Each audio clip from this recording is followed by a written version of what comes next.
आज एक भी जो है ओबीसी जज सुप्रीम कोर्ट में नहीं है। सुंदरेश नाम के जो जस्टिस है, justice Sundaresh is an OBC जज। तो सदाशिवम, जस्टिस सदाशिवम के कास्ट से आते हैं। बड़ी बड़ी केसेस हाई कोर्ट्स में जा रही है, हाई कोर्ट्स के जजेस उसके ऊपर कोई फैसला नहीं सुना। इसके पीछे का सबसे बड़ा कारण यह है कि उनको मालूम है कि ये केस जो है सुप्रीम कोर्ट में जाएगी और उसके खिलाफ जो है कुछ ना कुछ हो सकता है, इसीलिए जो है इंडिपेंडेंटली जजमेंट्स नहीं दे रहे।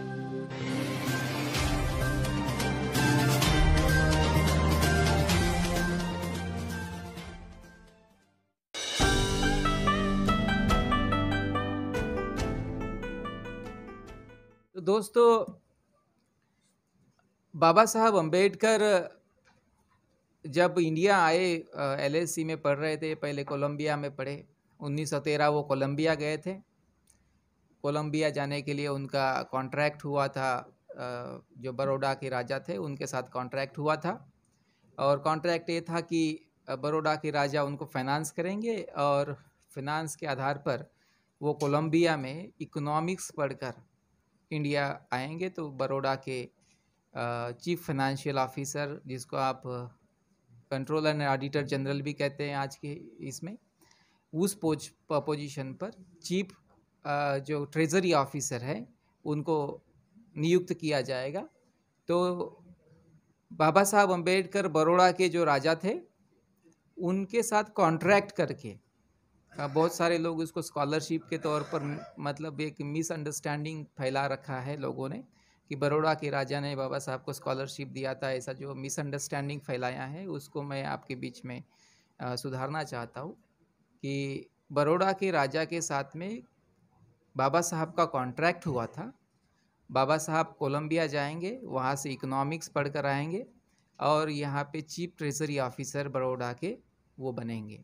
हालांकि बड़ौदा के राजा ने बाबा साहब के साथ में जो कॉन्ट्रैक्ट किया था उस कॉन्ट्रैक्ट का ब्रीच ऑफ कॉन्ट्रैक्ट किया, वो बहुत गलत बात हो गई। कॉन्ट्रैक्ट का धोखा किया बाबा साहब अम्बेडकर के साथ में। तो साथियों, जब कोलंबिया गए, कोलंबिया जाके जब बाबा साहब अम्बेडकर वहाँ से एलएसी गए 1916 में, तो एलएसी में वो अपनी इकोनॉमिक्स की पढ़ाई आगे बढ़ाने के लिए गए थे। और बाबा साहब अम्बेडकर का जो थीसिस था, decentralisation of imperial finance in British India, उसको आगे बढ़ाने के लिए और फिर डीएससी की पढ़ाई करने के लिए बाबा साहब अम्बेडकर लंदन गए थे। बट रिसोर्सेज ख़त्म हो गए और रिसोर्सेज ख़त्म होने के बाद बाबा साहब अम्बेडकर इंडिया वापस आए। इंडिया वापस आने के बाद आप देख रहे हैं कि ब्रिटिश कमीशन के सामने अपीयर हुए, जिसका कल्मिनेशन 1990 के एक्ट में, 1919 के एक्ट में हुआ। और बाबा साहब अम्बेडकर ने इस बीच में मुकनायक नाम का अखबार शुरू किया, शाहू महाराज के साथ में अलाइनमेंट किया और शाहू महाराज ने बाबा साहब अम्बेडकर को मुकनायक के लिए फाइनेंस किया। और इवन फर्दर पढ़ाई, जो बाबा साहब अम्बेडकर बैरिस्टर बनना चाहते थे, उस पढ़ाई को आगे जारी रखने के लिए शाहू महाराज ने मुझे लगता है फैमिली को फाइनेंस किया। रमाबाई अम्बेडकर को उन्होंने चेक दिया था, वो चेक मतलब दस्तावेज के रूप में आज अवेलेबल है। तो शाहू जी महाराज ने बाबा साहब अम्बेडकर को देश का नेता भी 1920 में घोषित किया था। देश के नेता घोषित होने के बाद बाबा साहब अम्बेडकर दोबारा लंदन वापस गए और लंदन वापस जाकर उन्होंने अपनी बैरिस्टर की जो पढ़ाई है उसको आगे बढ़ाया और उसको उन्होंने 1922 में पूरा किया। साथियों, बाबा साहब अम्बेडकर जब बैरिस्टर बने तो वो इंडिया आए। इंडिया आने के बाद उन्होंने यहाँ सिडनम कॉलेज में भी पढ़ाया उन्होंने। फिर गवर्नमेंट लॉ कॉलेज, जो बॉम्बे का गवर्नमेंट लॉ कॉलेज है, वो 1890 के आसपास स्थापित हुआ था। जीएलसी देश का बहुत प्रीमियर लीगल इंस्टीट्यूट है। जीएलसी में भी पढ़ाया। जीएलसी के बाबा साहब अम्बेडकर प्रिंसिपल थे। ब्रिटिश गवर्नमेंट ने बाबा साहब अम्बेडकर को 2 ऑफ़र किया था। पहली ऑफ़र थी कि बाबा साहब अम्बेडकर 3 साल के लिए सिटी सिविल कोर्ट के जज बनाए जाएंगे और 3 साल के जजशिप के बाद उनको हाई कोर्ट का जज बनाया जाएगा। तो यदि बाबा साहब अम्बेडकर ने उस ऑफ़र को स्वीकार किया होता तो बाबा साहब अम्बेडकर पहले इंडियन परमानेंट जज होते बॉम्बे हाई कोर्ट के। बट बाबा साहब आपका गुजरात भी उसी समय हमारे बॉम्बे में था, तो बाबा साहब अम्बेडकर, सरदार पटेल जो है वो भी बॉम्बे हाई कोर्ट में वकालत करते थे। तो बाबा साहब अम्बेडकर पहले इंडिया के पहले परमानेंट जज, इंडियन ओरिजिन के पहले परमानेंट जज बॉम्बे हाई कोर्ट के होते, लेकिन बाबा साहब अम्बेडकर ने उस बात को नहीं स्वीकारा। बाबा साहब का कहना है, उन्होंने लिख के रखा है, वेटिंग फॉर वीज़ा नाम का जो किताब है उसमें उन्होंने लिख कर रखा है कि मेरी प्रायोरिटीज़ मेरे समाज और बहुजन समाज के उद्धार की है, और इसीलिए बाबा साहब अम्बेडकर ने जजशिप को नहीं स्वीकारा। इस बीच में बाबा साहब अम्बेडकर ने अपना बैरिस्टर का प्रोफेशन आगे बढ़ाया। बाबा साहब बैरिस्टर थे। थोड़ा सा एक इस मामले में समझने की ज़रूरत है कि बैरिस्टर्स एंड सॉलिसिटर्स ये 2 अलग अलग प्रोफेशन है। हालांकि वो इंस्टीट्यूशन सेम इंस्टीट्यूशन से रिलेटेड है, पर प्रोफेशन डिफरेंट है। सॉलिसिटर्स केसेस फाइल करते हैं, क्लाइंट्स के साथ डायरेक्ट डील करते हैं, और क्लाइंट्स के साथ डायरेक्ट डील करते हैं, डील करके उनकी केसेस कोर्ट में, मतलब they act for the client, they represent the client. But barrister's जो होते हैं वो सिर्फ आर्ग्यूइंग काउंसिल होते हैं, आर्ग्यूइंग काउंसिल। तो जो आज जिनको आप सीनियर एडवोकेट कहते हैं, आर्ग्यूइंग काउंसिल होते हैं बैरिस्टर्स। तो बाबा साहब अम्बेडकर बैरिस्टर्स थे। जब बाबा साहब अम्बेडकर इंडिया आए और अपना बैरिस्टर का प्रोफेशन उन्होंने आगे बढ़ाया, तो इस बीच में उन्होंने 3-4 बहुत बड़े आंदोलन किए। पहला बहुत बड़ा आंदोलन यह है कि बाबा साहब अम्बेडकर ने महाड़ के चौदार तालाब का पानी का सत्याग्रह किया, क्योंकि उस समय बॉम्बे लेजिस्लेचर ने रिजोल्यूशन पास किया था 4 साल पहले। उसके बॉम्बे आई थिंक 1914 में ही रिजोल्यूशन पास किया था, 1924 को रिजोल्यूशन पास किया था कि जो चौदार टैंक है उसका पानी सबको अवेलेबल होगा, irrespective of caste and other entities. Baba Saheb Ambedkar ने उसका आंदोलन किया, और ये इंडिया का पहला ह्यूमन राइट्स का आंदोलन है और दुनिया का पहला पानी का आंदोलन है। और पानी का आंदोलन बाबा साहब अम्बेडकर ने किया, वो बेसिक ह्यूमन राइट्स का आंदोलन है जो बैरिस्टर के प्रोफेशन से बाबा साहब के जुड़ा हुआ है। दूसरा आंदोलन जो हमारे लिए बहुत महत्वपूर्ण है, महाड़ के आंदोलन का। आप देखेंगे कि थाना के कोर्ट में महाड़ का आंदोलन का केस ब्राह्मणों द्वारा प्रेजेंट किया गया था, और उसको भी बाबा साहब अम्बेडकर ने, खुद लॉयर नहीं थे बट लॉयर अपॉइंट करके उसको डिफेंड किया, और बाबा साहब अम्बेडकर उसमें जीते हैं, हमारा आंदोलन उसमें जीता है। तो लीगल बैटल भी उस समय बाबा साहब अम्बेडकर ने अपने नेतृत्व में देखा है। मनुस्मृति का दहन बाबा साहब अम्बेडकर ने 25 दिसंबर को मनुस्मृति का दहन महाड़ में किया, और उस समय महाड़ का एक रेजोल्यूशन पास किया that becomes the foundation of the India's constitution. Mahad का रिजोल्यूशन में बाबा साहब अम्बेडकर ने कहा है, जो सबसे इम्पॉर्टेंट चीज़ बाबा साहब अम्बेडकर ने कहा है वो है कि sanction of law shall emanate from the people and not from the religion. जो रिलीजन, जो लॉ की मान्यता है, जो लॉ की मान्यता है वो लोगों से आनी चाहिए, धर्म से नहीं आनी चाहिए। This is something very very foundational, very foundation. जो आज हमारा कॉन्स्टिट्यूशन है उसका यह सबसे बड़ा फाउंडेशन है कि the sanction of law must emanate from the people and not from the religion, और इक्वालिटी सबके लिए होना चाहिए। ये बड़ा रिजोल्यूशन बाबा साहब अम्बेडकर ने महाड़ में ही सबसे पहला जो आंदोलन बाबा साहब ने किया था उसी में उन्होंने इस बात को रखा था, और जिसका डायरेक्ट रिलेशन बाबा साहब के बैरिस्टर होने से है।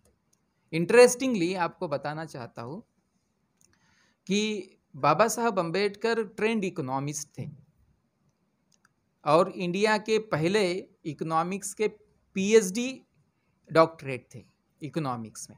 सारे कम्युनिटी में, सारे स्कूल्स जितने भी है वर्ल्ड में, जितने भी लोगों ने इकोनॉमिक्स की उस समय पढ़ाई की, बाबा Saheb Ambedkar was the first PhD doctorate in economics उनके समय के। फिर भी जब बाबा साहब अम्बेडकर आए तो ब्रीफ पीरियड के लिए जो देश का सबसे महारत हासिल करने वाला जो कॉलेज था, इकोनॉमिक्स का सबसे बड़ा कॉलेज था, आज तो आईआईएम वगैरह आपके पास है, मैनेजमेंट की स्कूल्स हैं, बट उस समय सिडनम कॉलेज देश का सबसे प्रीमियर इंस्टीट्यूट हुआ करता था इकोनॉमिक्स की पढ़ाई का, जो चर्च गेट पर है।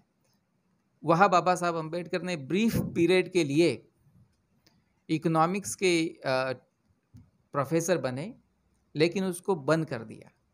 उन्होंने इकोनॉमिक्स के ऊपर कुछ छोटा, मुझे लगता है कुछ किताबें उन्होंने लिखा, जिसका फाउंडेशन जो है वो रिजर्व बैंक ऑफ इंडिया का जिसका फाउंडेशन है, जो एक्सचेंज, जो principle of exchange of currency है, जिसके आधार पर रिजर्व बैंक का जो फाउंडेशन किया गया है, दैट वो बाबा साहब के थेसिस पर है।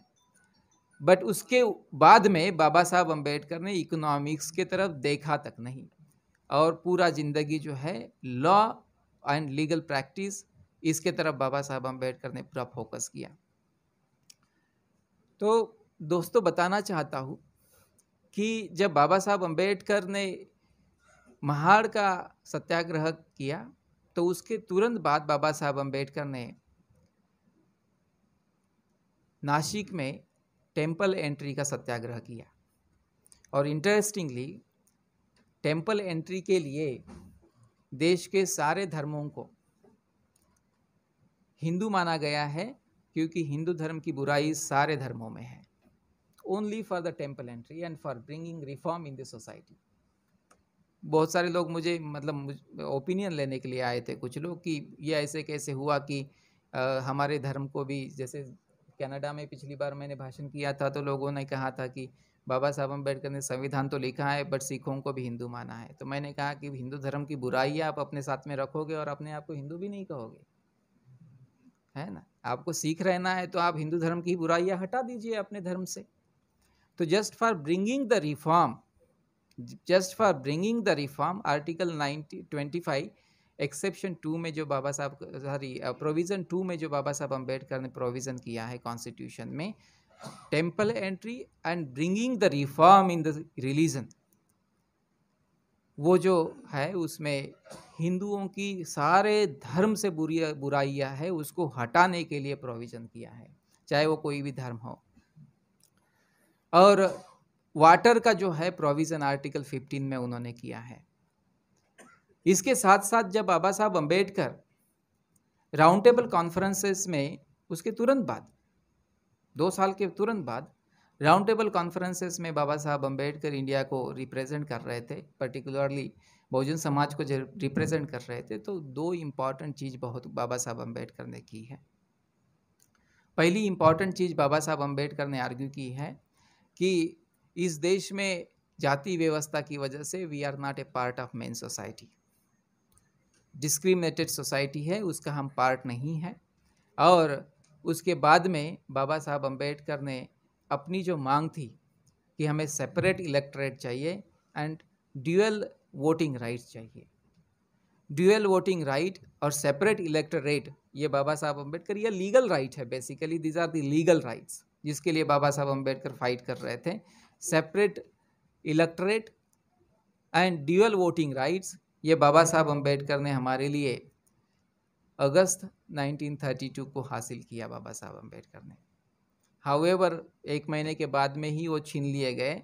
जो कॉन्ट्रैक्ट गांधी और बाबा साहब अम्बेडकर के बीच में हुआ वो एक्चुअली कॉन्ट्रैक्ट नहीं है, वो कोएर्शन है, और कोएर्शन जहाँ पे भी आता है वो कॉन्ट्रैक्ट नहीं हो सकता। तो इसीलिए जो है Gandhi was also a barrister, Baba Saheb also a barrister, but वो कॉन्ट्रैक्ट बाबा साहब अम्बेडकर के ऊपर थोपा गया, और जिसकी वजह से आज आप देखेंगे कि 10th शेड्यूल की समस्या निर्माण हुई है, जिसकी वजह से आप देखेंगे कि पार्लियामेंट फंक्शन नहीं कर रही है।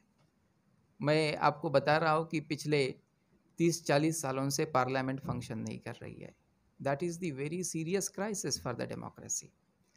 तो देश की डेमोक्रेसी को जियोपार्डाइज करने के लिए और देश के बहुजन समाज को डिसएनफ्रेंचाइज्ड करने के लिए गांधी ने बाबा साहब के साथ में पुनः पैक्ट किया और हमारे लोगों को आज भी गुलाम बना के रखने के लिए षड्यंत्र किया।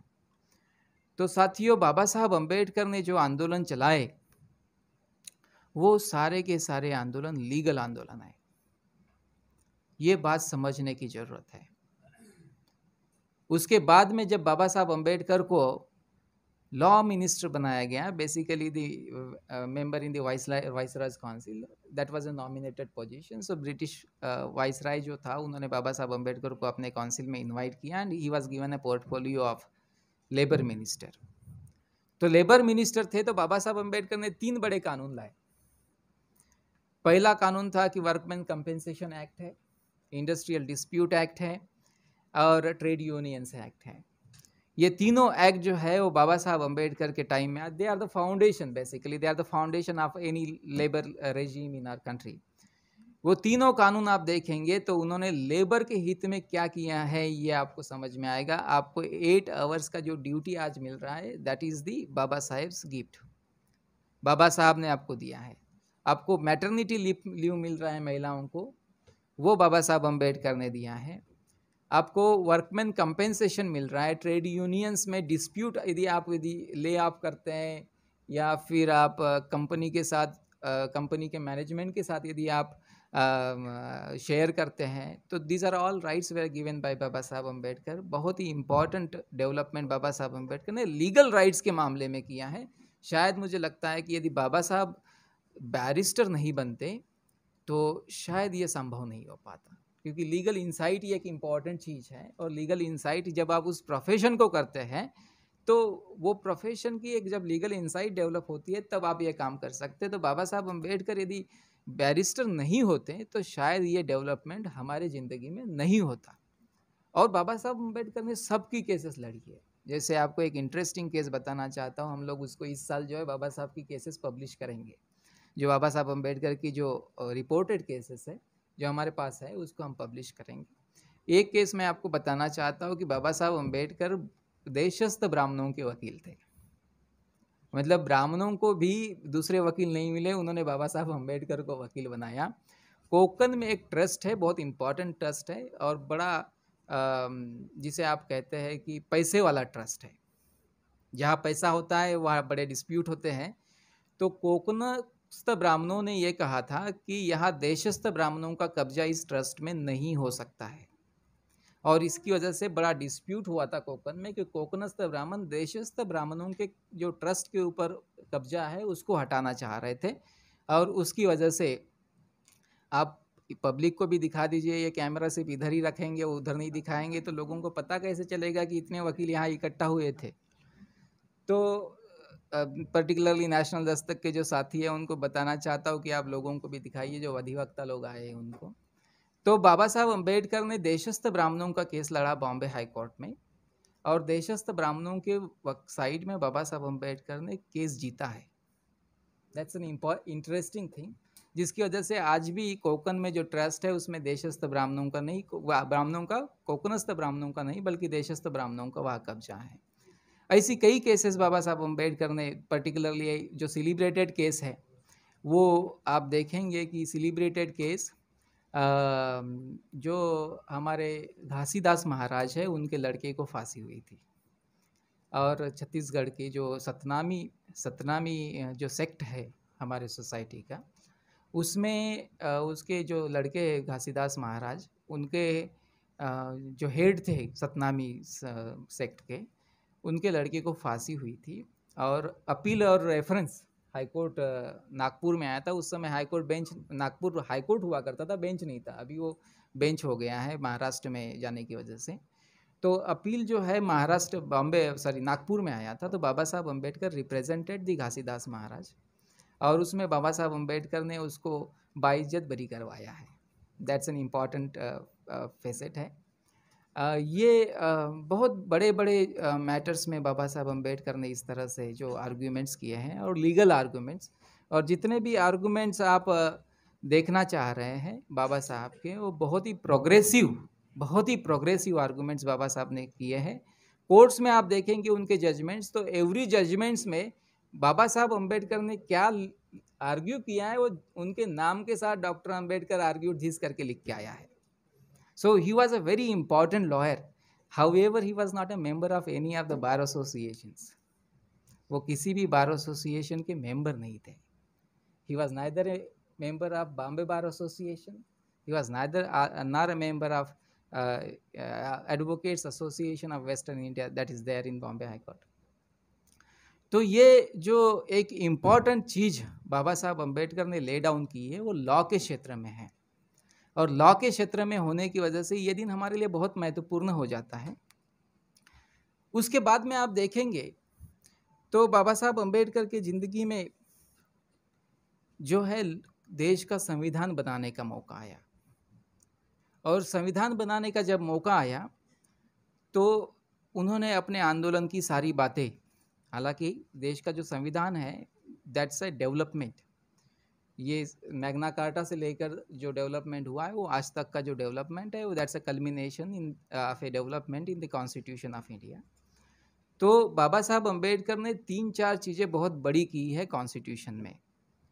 पहली चीज़ उन्होंने ये की है कि जितने भी हिंदू धर्म की जो विषमतावादी कानून है, प्रथाएं हैं या रीतियां हैं, उन सारी रीतियों को बाबा साहब अम्बेडकर ने आउटलॉ कर दिया है कॉन्स्टिट्यूशन से. इवन कास्ट सिस्टम को भी आउटलॉ किया है. लीगल सैंक्शन नहीं है कास्ट सिस्टम को. कास्ट सिस्टम को आज हमारे देश में लीगल सैंक्शन नहीं है. That has been outlawed by the constitution, but वो प्रैक्टिस में होए, और हमारे देश में लॉ उसको प्रोहिबिट करने के लिए नहीं बनाया गया है. उसकी वजह से हम उसको आउटलॉ नहीं कर पा रहे हैं, but constitution has outlawed it. दूसरी इंपॉर्टेंट बात मैं आपको बताना चाहता हूँ कि foundation of the constitution is a right of a man. हमारे देश का जो कॉन्स्टिट्यूशन का फाउंडेशन है वो इंडिविजुअल पर्सन है, ये कोई रिलीजन नहीं है उसका फाउंडेशन. ये इंडिविजुअल पर्सन है, इंडिविजुअल के राइट्स हैं, ये फाउंडेशन है कॉन्स्टिट्यूशन का. और तीसरी इंपॉर्टेंट बात जो कॉन्स्टिट्यूशन में मैंने देखा है that is the central idea कि रिजर्वेशन, इक्वालिटी एंड रिजर्वेशन. जैसे शाहू जी महाराज ने पहली बार जिंदगी में मैसूर के राजा के बाद मैसूर में जो आरक्षण लागू किया था वो शाहू जी महाराज के पहले लागू हुआ था, बट वो आरक्षण ब्रिटिश गवर्नमेंट ने लागू किया था. शाहू जी वहाँ के मैसूर के राजा ने नहीं किया था, क्योंकि मैसूर के राजा का जो पद है वो ब्रिटिशों ने उस समय अबॉलिश कर दिया था. तो शाहू जी महाराज ने जो आरक्षण लागू किया था, जो अफर्मेटिव एक्शन जिसे आप कहते हैं भावी देशों में, और इंडिया में रिजर्वेशन ऑफ सीट्स कहते हैं, वो कॉन्स्टिट्यूशन में जो आज लागू है उसे दुनिया ने एक्सेप्ट किया है.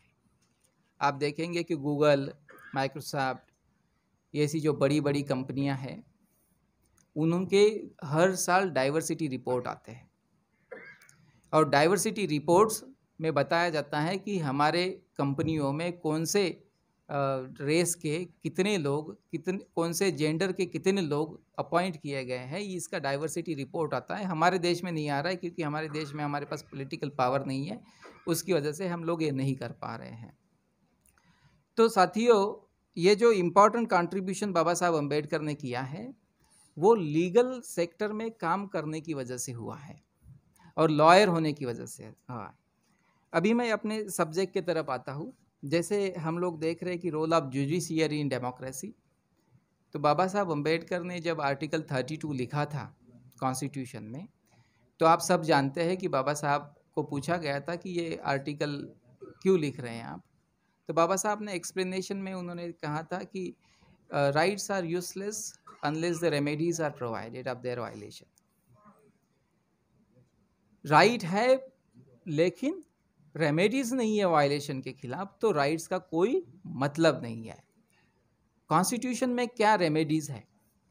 तो कॉन्स्टिट्यूशन में जब देखेंगे तो आर्टिकल 32 इट्सेल्फ फंडामेंटल राइट. ये बात अलग है कि सुप्रीम कोर्ट में आप फंडामेंटल राइट्स के खिलाफ भी पिटीशन लेकर जाएंगे तो सुप्रीम कोर्ट आपको भगा देता है. इवन 32 का पिटीशन भी सुप्रीम कोर्ट इंटरटेन नहीं कर रहा है. This is a gross violation of fundamental right of people. और इसके ऊपर मैं आर्ग्यू भी कर चुका हूँ कि आर्टिकल 32 की पिटीशन सुप्रीम कोर्ट वापस भेज रहा है। ये संविधान के, देश के संविधान के खिलाफ सुप्रीम कोर्ट डे लाइट में धोखेबाजी कर रहा है, जिसको हमने एज अ सिटीजन हमने सचेत रहना चाहिए, इसकी तरफ ध्यान देना चाहिए, अदरवाइज आपका राइट ख़त्म हो जाएगा। कई सारी केसेस ऐसी है जो हाई कोर्ट्स को वापस भेजी जा रही है। आपको इसमें एक नीटी-गिटी बताना चाहता हूँ कि जो हाई कोर्ट का जो ज्यूरिसडिक्शन है वो कॉन्करेंट ज्यूरिसडिक्शन जरूर है, बट ये तो कॉन्स्टिट्यूशनल फ्रेमर्स को पता था। कॉन्स्टिट्यूशनल फ्रेमर्स को, बाबा साहब को जब ये आर्टिकल लिख रहे थे तो उनको पता था कि फंडामेंटल राइट्स के लिए you can even approach the high court under 226, you can either go to supreme court और टू द हाई कोर्ट। तो जब कॉन्स्टिट्यूशनल फ्रेमर्स को पता था कि हम 2 रेमेडीज़ दे रहे हैं तो सुप्रीम कोर्ट 2 रेमेडीज़ का रिस्पेक्ट नहीं कर रहा है, तो ये कॉन्स्टिट्यूशन का रीराइट करना है। दूसरी इंपॉर्टेंट बात मैं आपको बताना चाहता हूँ कि सुप्रीम कोर्ट में जो 136 नाम का आर्टिकल है, जैसे कई सारे जुरिस्डिक्शन है सुप्रीम कोर्ट के, आर्टिकल 131 से लेकर तो 145, 149 तक आपको आर्टिकल्स वहाँ पे है, वहाँ जुरिस्डिक्शन है।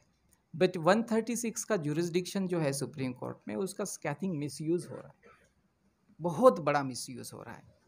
और उसके मिसयूज़ से क्या हो रहा है कि जो high courts and supreme court में जो एक बैलेंस बना रहना चाहिए था, वो बैलेंस ख़त्म हो रहा है और independence of the high courts are severely prejudiced. मतलब हमारे देश में जो independence of the high court जो है, that is also a basic structure of the constitution according to the several judgements. 226 is a part of the basic structure. जब आप high court के जजों का और high court as an institution का आप उसका इंडिपेंडेंस खतरे में ला रहे हैं, तो इस देश में जो एक लीगल प्रोटेक्शन मिलता है कि high courts will act without prejudice, without any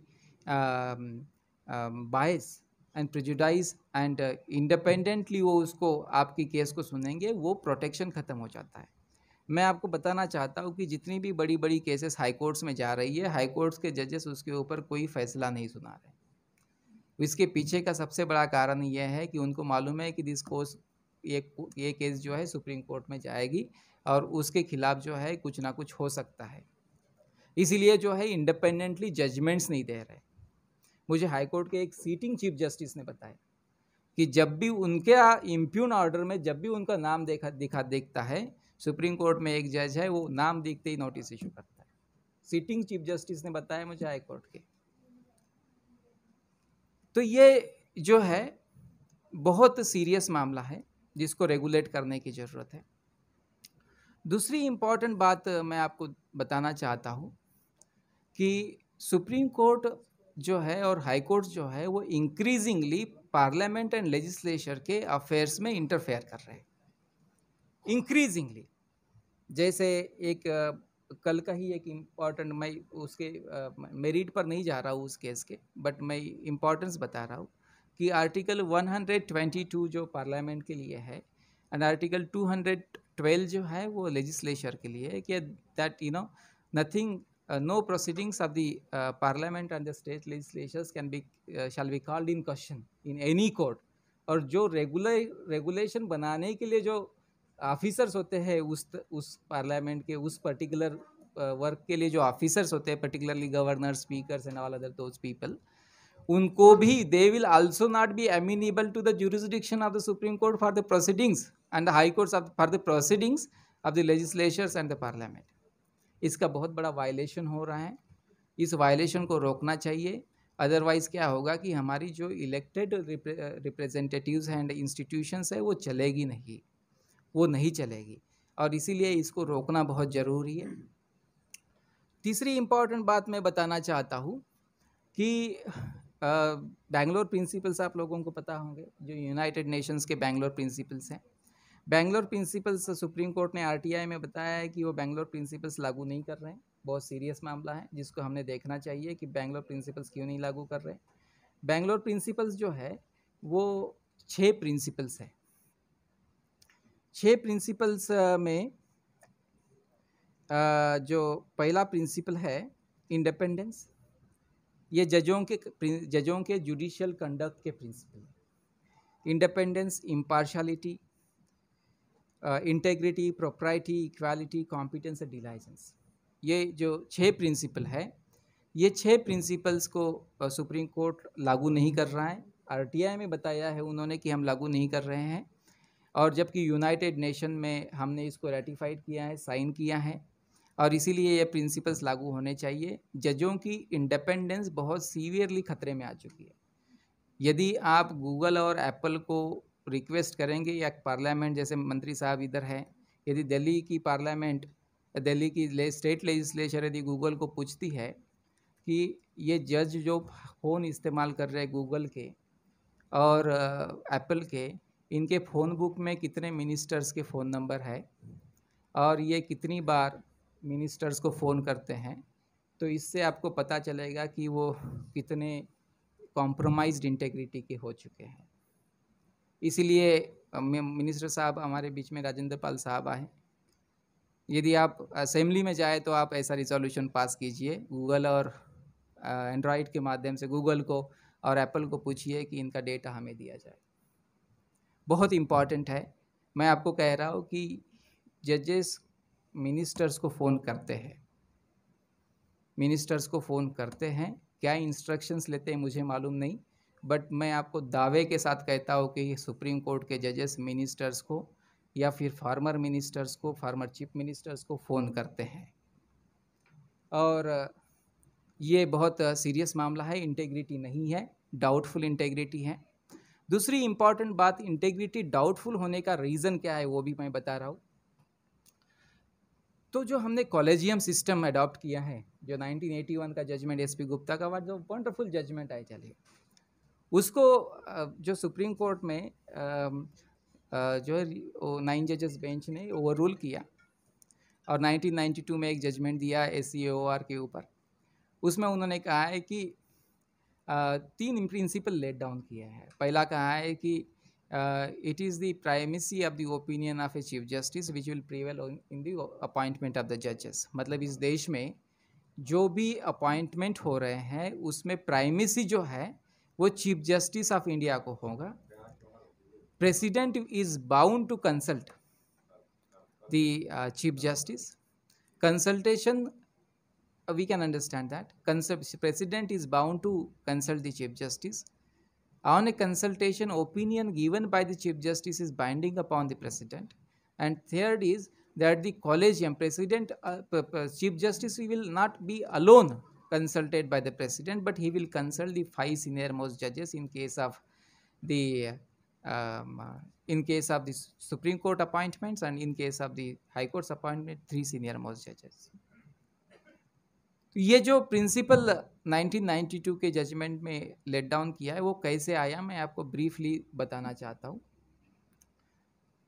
हमारे देश में जो चीफ जस्टिस थे उस समय, जो अभी मिश्रा चीफ जस्टिस, उनके uncle Ranganath Mishra chief justice थे हमारे देश में। उस समय सुभाष शर्मा नाम का केस आया।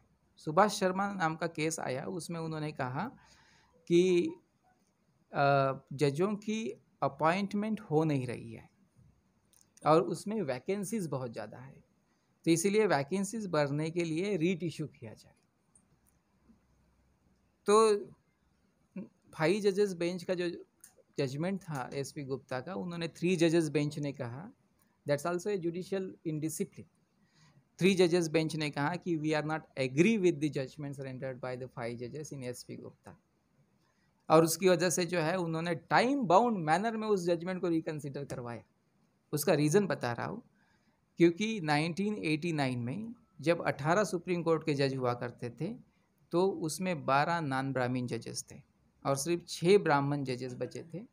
और उसमें भी आपके यहाँ के जो GL ओझा है, he was appointed in 1985 and retired in 89. He was the last Brahmin judge to be appointed in Supreme Court. तो जब ब्राह्मणों की संख्या घट रही थी सुप्रीम कोर्ट में, तो जो है उन्होंने जो प्रेसिडेंट का जो पावर है अपॉइंटमेंट का, उसको कॉन्स्टिट्यूशन रीराइट करके, this is a rewriting of a constitution. आप लोग विरोध क्यों नहीं कर रहे? जब अभी कल रो वेड नाम का जो जजमेंट है उसको जब रिवर्स किया सुप्रीम कोर्ट US ने, तो लोग वहाँ पे आंदोलन कर रहे थे। आप लोग आंदोलन क्यों नहीं कर रहे? आप लोगों को आंदोलन करने से किसने रोका है? पता नहीं, आप लोग बहुत मतलब कंटेम्प्ट जो है, कंटेम्प्ट का कंसेप्ट भी बदलने की ज़रूरत है। हमारे देश में कंटेम्प्ट गलत तरीके से सुप्रीम कोर्ट ले रहा है। कंटेम्प्ट जो है उसके लिए नहीं होता है, आप उनको टीच करने का समय आ गया है। तो इसीलिए मैं आपको बताना चाहता हूँ कि उसके बाद जब कॉलेजियम सिस्टम आया तो 7 जजों की अपॉइंटमेंट हुई immediately thereafter. Justice Chief Justice Verma was there. Immediately Chief Justice Verma appointed 7 judges in the Supreme Court, क्योंकि वैकेंसी था और 18 में से जो है 25 संख्या हो गई थी, जजों की बढ़ा दी गई थी। 7 में से 6 ब्राह्मण जज थे और एक अहमदी। तो बहुजन समाज के जजों की संख्या रिवर्स करने के लिए कॉलेजियम सिस्टम को लाया गया है। उसकी उसी समय में इंदिरा साहनी जजमेंट आया था और justice Sawant chief justice BAMCEF के साथ जुड़े हुए थे। Justice P B Sawant, he was on the side of reservation. उसके बाद में आप देखेंगे कि justice Sawant, I think he retired in 95 year somewhere. उसके बाद 22 साल तक सुप्रीम कोर्ट में कोई मराठा जज नहीं बना। Khanwilkar came later then. हाँ, अभी he is also retiring next month. अभी इमीडिएटली जो है हर महीना सुप्रीम कोर्ट में एक वैकेंसी है और आज सुप्रीम कोर्ट में एक ओबीसी जज है, सीटी रवि कुमार, सॉरी मद्रास से जो जज है। तो सीटी रवि कुमार तो दलित है अपने केरला से,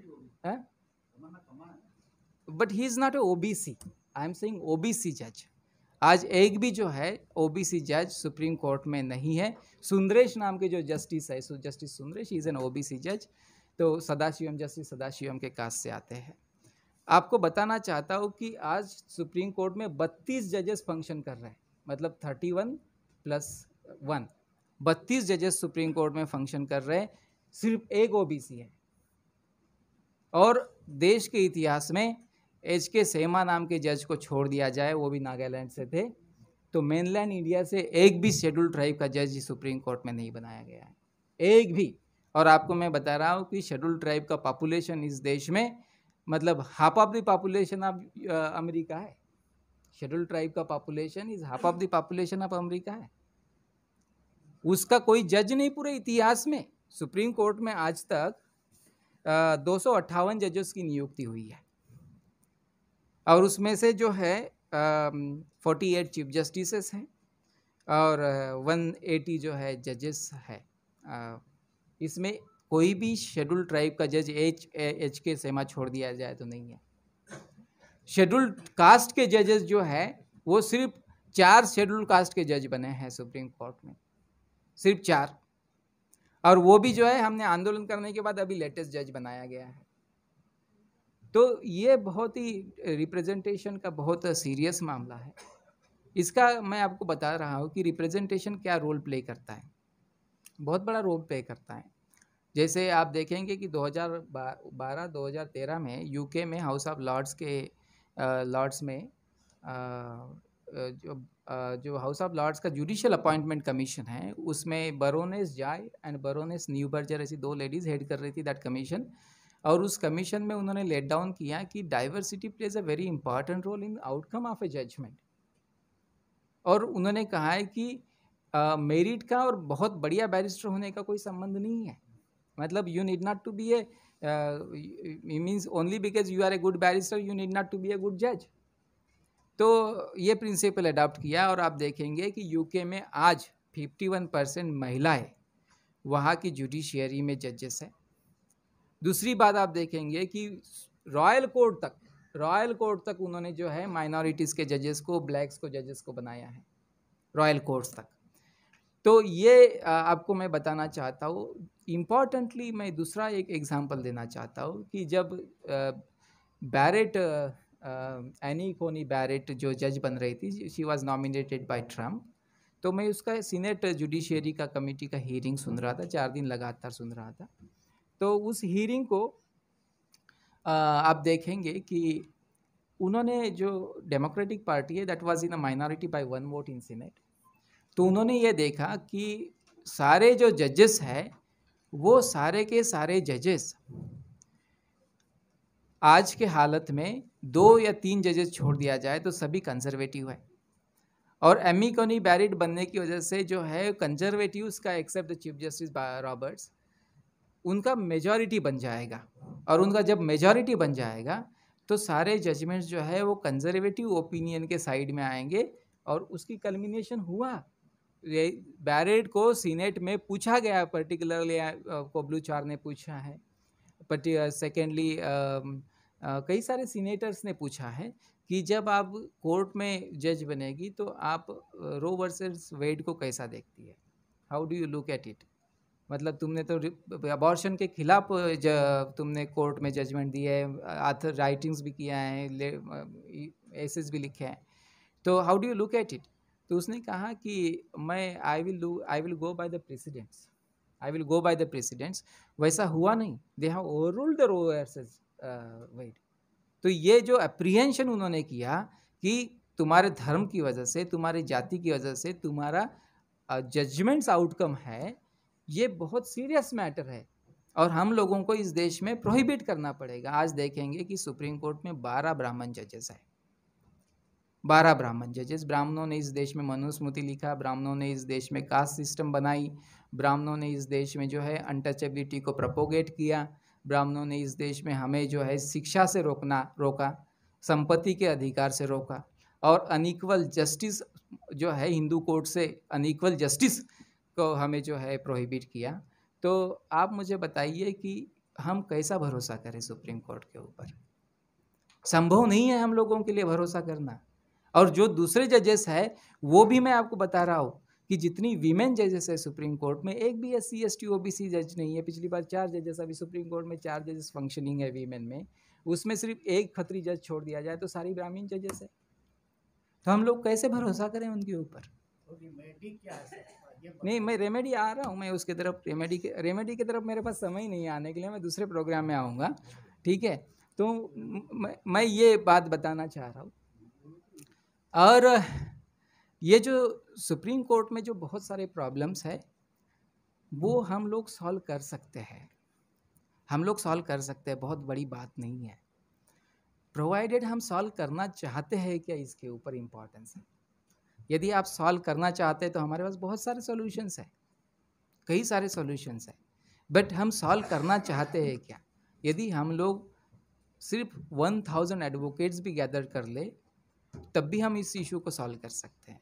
तो साथियों, ये बाबा साहब अम्बेडकर जो बैरिस्टर बने, अभी मैं कंक्लूड करना चाहता हूँ कि बाबा साहब अम्बेडकर जो बैरिस्टर बने तो सिर्फ उन्होंने जो है दलितों का हित नहीं किया, बल्कि उन्होंने सारी कम्युनिटीज़ का हित किया। और आप देखेंगे कि हिंदू कोड बिल, जो हिंदू कोड बिल है, महिलाओं को लिबरेट किया बाबा साहब अम्बेडकर ने हिंदू कोड बिल के माध्यम से।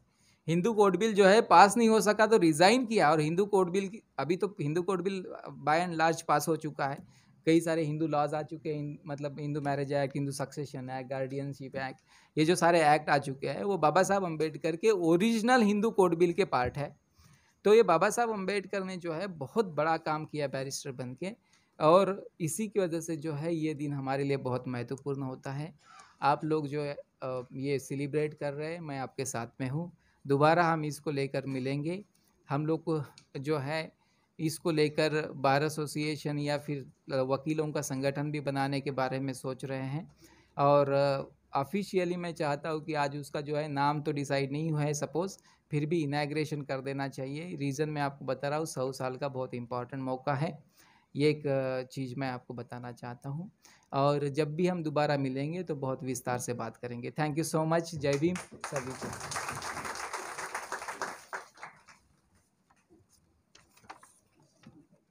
चलते